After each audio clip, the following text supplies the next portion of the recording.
Hey, catch Race Central Radio, the greatest names in motorsports, Saturday at our new winter time, noon to 2 Mountain, and always streaming on the web at racecentralmedia.com. Click on Listen Live. I'm Kelsey Vernon. Let's get back to the hot action on Race Central TV.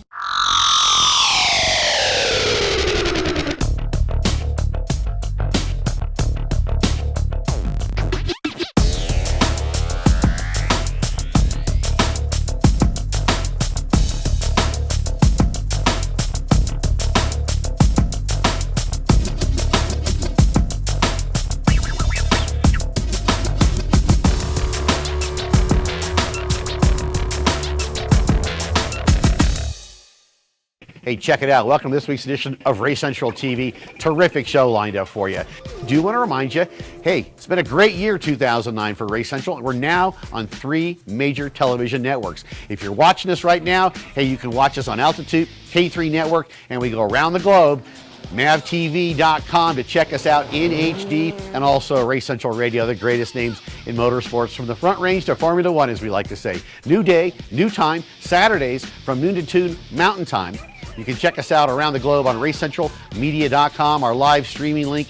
And also, if you miss a Saturday show, you can catch Race Central replay on Sunday mornings from 7 to 9 on what I like to call the blowtorch for motorsports. Hey, I'm host Kurt Hansen. We'll be back after this. The KERS, which is much talked about at the moment, stands for Kinetic Energy Recovery System. It allows us to recover a relatively modest amount of energy from the vehicle's brakes, store it in a device such as a battery or flywheel, and then use it at a later stage for acceleration with the press of a button on the steering wheel that will be controlled by the driver. The technology itself is derived from the high-speed centrifuge technology which is used to process nuclear fuel. The system has a high-speed flywheel which has an integrated electric motor. The gearbox on the car also has an electric motor. Under braking, the electric motor on the gearbox works as a generator, and that speeds up the flywheel and stores energy. Then under acceleration, the flywheel has energy taken from it by its electric motor, and that's passed to the electric motor on the gearbox to assist in acceleration. This particular system is unique. The flywheel is wholly composite, and this means that we can spin faster than other competitive flywheels, and also the overall weight of the system is lower, which gives the best compromise of power per unit weight. The biggest difference to the performance of the cars, I think, and to the F1 spectacle will be the increased amount of overtaking manoeuvres. In the regulations, everybody's allowed to have a certain amount of energy per lap, which is the equivalent of about 60 horsepower for 6 seconds. So if one car has used its lap's worth of energy and another car is about to overtake, that will be enough to actually enable that car to overtake when it maybe wouldn't have been able to otherwise. The KERS is quite clearly a technology that's put in place to exploit engineering potential of the teams to help with the general energy problems that we face at the moment. It's something which is very important for road car development at the moment. And it's an area that road car people are struggling a little bit with the technologies they have. So I think that the developments which are being done in Formula One will have a positive effect on road car development. There are lots of other industries which will benefit from energy recovery. Obviously, apart from road cars, there's buses, trucks. The reason they're not doing it at the moment is largely because the technologies are not well developed enough. So with the push that comes, I think, from Formula One developments, I think there will be a trickle down to those other industries.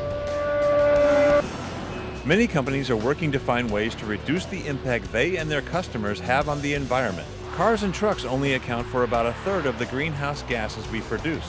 Buildings, both commercial and residential, account for the rest. This house is first of its kind in this area. We define it as a carbon neutral house, meaning that the family living here can live with virtually no carbon footprint as a result of their day-to-day activities. The house uses a super energy efficient design, renewable energy systems. The greenhouse was built to show just how far technology has come. The carbon-neutral building designs and materials and the green energy production are remarkably cost-effective. You end up with a house or a building with vastly lower energy bills, if any energy bill.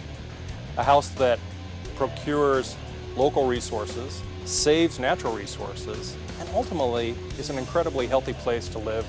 Because greenhouses in the future will be able to generate their own power through solar and wind technologies, vehicles like the all-electric Chevrolet Volt shown here with the house could eventually help us lead a carbon-neutral lifestyle.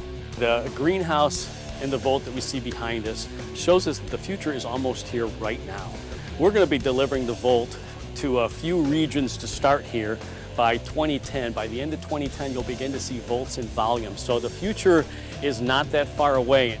The Volt's electrical consumption works out to be about 1 penny per mile, and though the Volt has a range extender gas motor, if your commute is less than the 40 miles the vehicle's battery can travel on one charge, you may never even have to use gas. I'm Chris Hansen. Hey, James Dean here for Race Central TV. Well, not really, but hey, I want to thank all of you for watching this week's edition of Race Central TV. Dynamite shows coming up, all kinds of new and exciting things happening at the end of 2009 for Race Central TV. But hey, we're not going anywhere. 2010 is going to be rocking harder than ever. Hey, for everybody here, I'm host Kurt Hansen. See ya next week.